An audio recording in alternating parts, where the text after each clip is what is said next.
আসসালামু আলাইকুম। আশা করি সবাই ভালো আছেন। যে জিনিসের আশঙ্কা ছিল সেটাই হলো।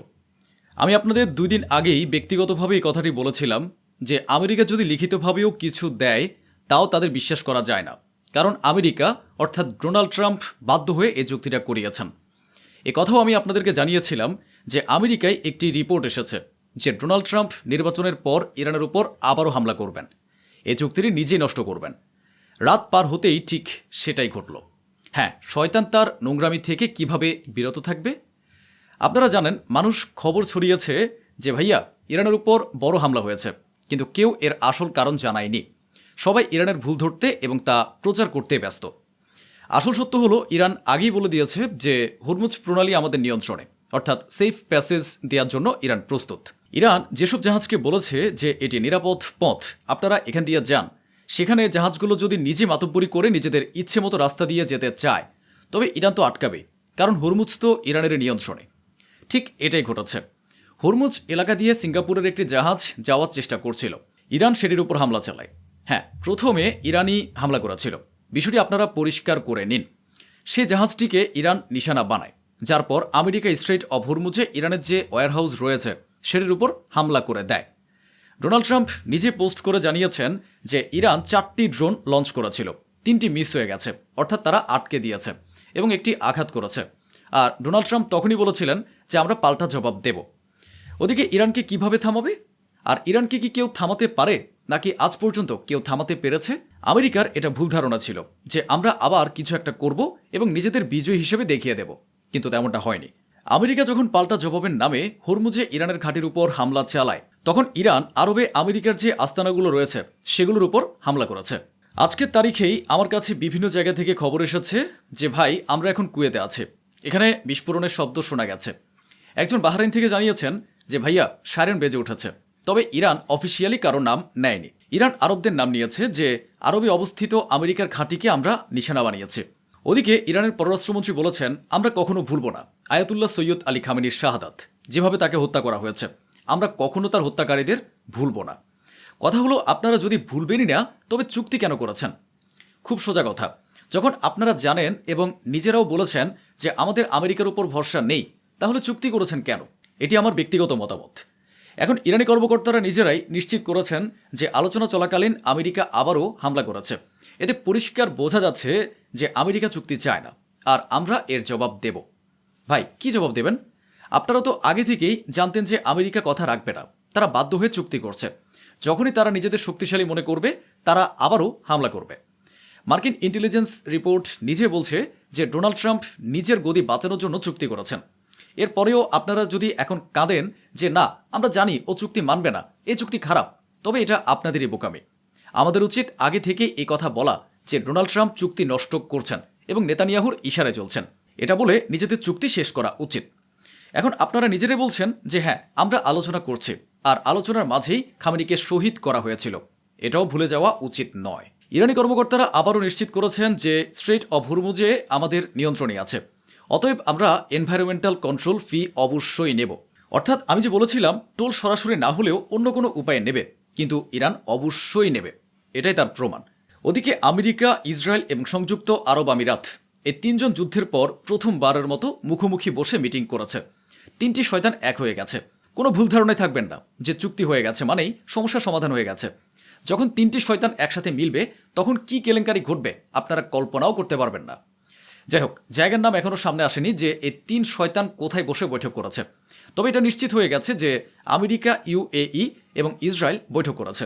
ওদিকে আমেরিকার অর্থমন্ত্রীর বক্তব্য হলো যে 41 দিন যুদ্ধ চলেছিল, আমরা ইরানের উপর হামলা এই কারণেই করেছি কারণ ইরান পারমাণবিক বোমা তৈরি করা থেকে মাত্র 2 সপ্তাহ পিছিয়ে ছিল। আর নিশ্চয়ই আপনারা সবাই জানেন যে এটি একটি মিথ্যা কথা। গত 40 বছর ধরে নেতানিয়াহু নিজেই এই মিথ্যা বলে আসছেন যে পরশুই ইরান হামলা করতে পারে, কারণ কালকেই তারা পারমাণবিক বোমা বানিয়ে ফেলবে, 1 সপ্তাহের মধ্যে বানিয়ে ফেলবে, 2 সপ্তাহের মধ্যে বানিয়ে ফেলবে, 3 সপ্তাহের মধ্যে বানিয়ে ফেলবে। 3 কদম দূরে আছে, 4 কদম দূরে আছে। অথচ গোটা বিশ্ব দেখেছে, ইসরায়েল, মোসাদ নিজে জানিয়েছে, আমেরিকার ইন্টেলিজেন্স জানিয়েছে, খামেনির শাহাদাতের পর সিআইএ পরিষ্কার বলে দিয়েছে যে ইরান কোনো পারমাণবিক বোমা বানাচ্ছিল না। আজ শুধু ডোনাল্ড ট্রাম্পের ভুলগুলোকে ঢাকার জন্য আমেরিকার কয়েকজন নেতাকে অনবরত সামনে আনা হচ্ছে, যাতে তারা কেবল মিথ্যাই বলে যায়। যে কাজ কেউ করতে পারেনি, যারা নিজেরা জীবনভর দালালি করে গেছে এবং নিজের দেশের মালামাল আল্লাহর ঘর থেকে চুরি করিয়ে দালালি ও দালালগিরি করেছে, তারা এখন দুটি দেশের মধ্যকার যুদ্ধ থামানোকে দালালি বলছে। অথচ নিজেদের চরকায় তারা কখনোই তেল দিতে পারল না, নিজেদের দিকে কখনো তাকিয়ে দেখল না।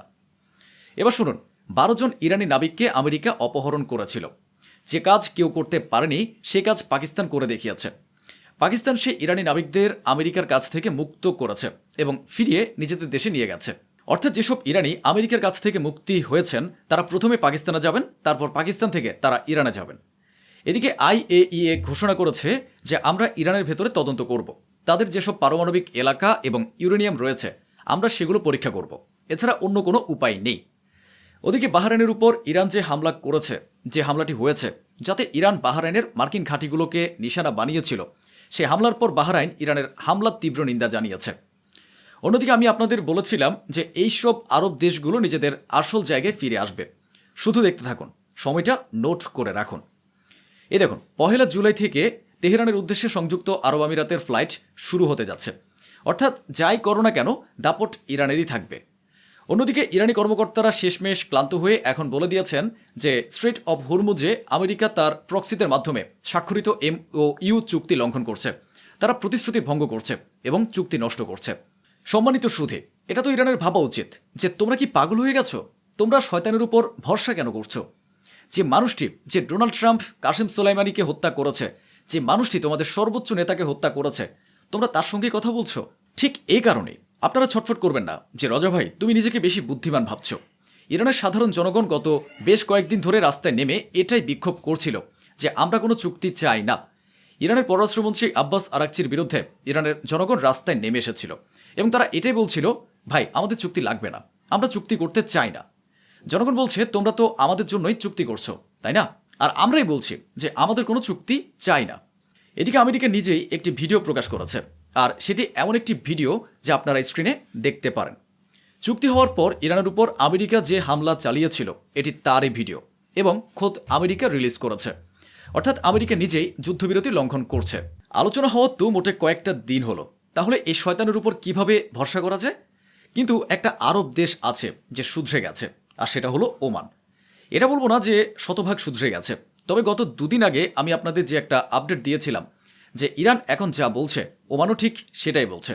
ওমান আজ আরও একবার বলেছে, বরং ইউরোপকে পরিষ্কার জানিয়ে দিয়েছে যে স্ট্রেট অফ হরমুজ এখন আগের মতো থাকতে পারে না। হতে পারে এখান দিয়ে যাতায়াত করতে আপনাদের কোনো ট্যাক্স দিতে হতে পারে। অর্থাৎ হুবহু ইরানের মতো কথা।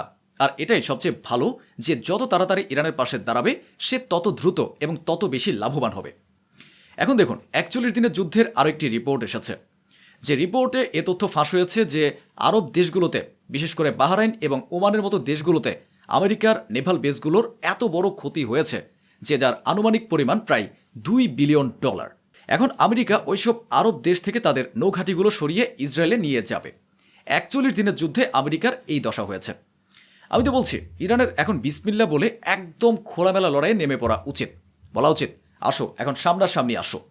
এই সমস্ত বিষয় একদিকে যেমন চলছে, অন্যদিকে আরেকটি খবর হলো ইরান এবং আমেরিকা কথা বলার জন্য একটি আলাদা হটলাইন তৈরি করেছে, যাতে যুদ্ধবিরতি লঙ্ঘন হলে, কোনো সমস্যা হলে বা লেবাননে হামলা হলে যোগাযোগ করা যায়। কিন্তু এই লাইনটি আমার কাছে গাধার প্রস্রাবের মতো একেবারে মূল্যহীন। ভাই এখন তো পাল্টাপাল্টি হামলা হয়েই গেল। গত 24 ঘন্টা ধরে কি চলছে? লেবাননে কি হামলা হচ্ছে না? ইসরায়েল লেবাননে হামলা করছে, আর আমেরিকা ইরানের বিভিন্ন জায়গা ও ঘাঁটির উপর হামলা চালাচ্ছে। অন্যদিকে আমেরিকার জেডি ভ্যান্স বলেছেন যে আমরা ইরানের সঙ্গে একটা এগ্রিমেন্ট করেছি এবং সেই চুক্তিতে ইরান স্বাক্ষর করেছে। চুক্তিতে যদি তাদের কোনো সমস্যা থাকে তবে তারা আমাদের ফোন করতে পারে, আমরা আবারও আলোচনার মাধ্যমে সমাধান বের করার চেষ্টা করব। কিন্তু তারা যদি সহিংসতা দেখায় তবে সহিংসতার জবাব সহিংসতা দিয়েই হবে। ভাই উস্কানিমূলক কথা তো তুমি নিজে বলছো, তাহলে ইরান কি তোমাকে ছেড়ে দেবে? জেডি ভ্যান্স আরও বলেছেন ইরানের ইউরেনিয়াম আমরা নিয়ে নেব। ওটা কি চকলেট যে তুমি টাকা দেবে আর নিয়ে নেবে? Rich stockpile is something that we want to get, but Bill, if we never get it, and the president wants it, and we are going to get it.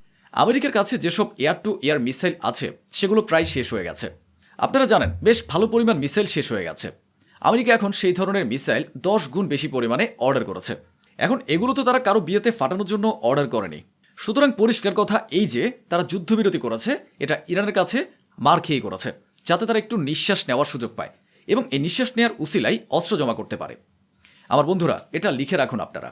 ওদিকে ইতালির প্রধানমন্ত্রী মেলোনি ছটফট করছে, রাতে তার ঘুম আসছে না, কারণ ন্যাটোর চিফ বলে দিয়েছেন যে ইরানের উপর হামলা করার জন্য মেলোনি দেশ থেকে 500টি ফাইটার জেট উড়াল দিয়েছিল।